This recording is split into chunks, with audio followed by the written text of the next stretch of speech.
चलिए आज बात करते हैं एक ऐसे मेले की जहां रात भर आसमान एक बहुत बड़ी मशाल से रोशन रहता है और जहां जश्न और विवाद दोनों एक साथ देखने को मिलते हैं। जी हां, आज हम जानेंगे बौराड़ी मेले की अनोखी कहानी। तो ये कहानी शुरू होती है इस लेख से। इसमें एक ऐसे मेले का जिक्र है जिसके दिल में आग से जुड़ी एक बहुत पुरानी और अनोखी परंपरा है। आइए पता लगाते हैं कि इसमें क्या खास है। तो हम बात कर रहे हैं बौराड़ी के मेले की। अब ये कोई आम मेला नहीं है। ये दरअसल आस्था और व्यापार का एक संगम है जो हर साल सैन देवता मंदिर के आंगन में लगता है।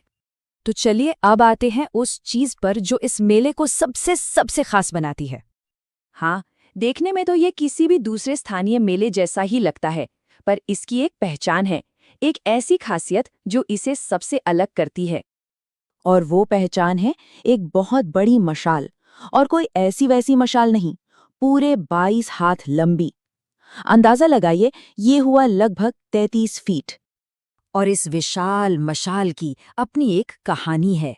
इसे बनाने का तरीका भी बड़ा खास है। इसे चीड़ की छाल से बड़ी मेहनत से तैयार किया जाता है।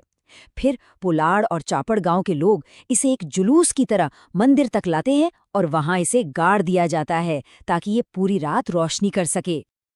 और सोचिए जरा, इसी रोशनी के चारों तरफ उत्सव का असली रंग जमता है। जैसा कि इस लेख में बताया गया है, लोग झाड़े चांचरी के साथ, मतलब अपने पारंपरिक लोकगीतों और नाच गानों के साथ पूरी रात जश्न में डूबे रहते हैं। वो पूरा माहौल ही कुछ और होता होगा। पर इस रात की कहानी का सिर्फ एक ही पहलू नहीं है। इसका एक दूसरा, थोड़ा कह सकते हैं स्याह पहलू भी है, जो विवादों से जुड़ा रहा है। जी हाँ, जैसे जैसे ये मशाल जलती है और रात आगे बढ़ती है, इस मेले का एक और ही रूप सामने आने लगता है। एक ऐसा रूप जिसने इसे एक अलग ही पहचान दी। इसे एक और नाम से भी जाना जाता था, और वो नाम था जुआ मेला। जी हाँ, आपने सही सुना। एक जमाना था जब ये मेला बड़े पैमाने पर होने वाले जुए के लिए काफी जाना जाता था, और इसी वजह से इसका नाम जुआ मेला पड़ गया था। लेकिन हाँ, वक्त बदला और मेले का ये रूप भी बदला। पहले जहाँ जुआ एक बहुत बड़ा आकर्षण हुआ करता था, जिसमें आसपास के और दूर दराज के लोग भी आते थे, वहीं अब प्रशासन ने इस पर काफी हद तक रोक लगा दी है। तो रात भर के इस जश्न और इन सब गतिविधियों के बाद जब सुबह होती है तो कहानी एक नया मोड़ लेती है। माहौल कह सकते हैं बिल्कुल बदल जाता है। रात का वो शोर और उत्सव खत्म होता है और लोग सैन देवता के मंदिर में दर्शन और पूजा पाठ के लिए जुटने लगते हैं। एक शांत भक्ति वाला माहौल बन जाता है। और फिर पूजा पाठ के बाद मेला अपने असली कारोबारी रंग में आता है। और यहाँ का बाजार भी कोई आम बाजार नहीं है।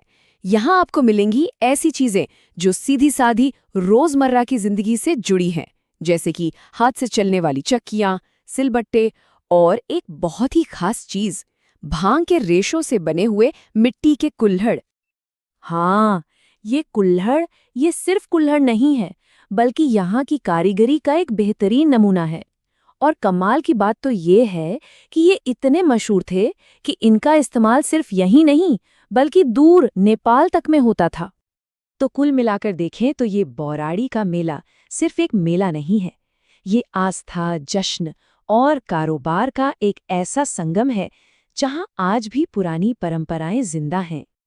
और ये सब हमें एक सवाल के साथ छोड़ जाता है कि हमारी अपनी जो स्थानीय परंपराएं हैं, हमारे जो रीति रिवाज हैं, वो असल में हमारे बारे में, हमारे समाज के बारे में क्या कहानियां सुनाते हैं। सोचिएगा जरूर।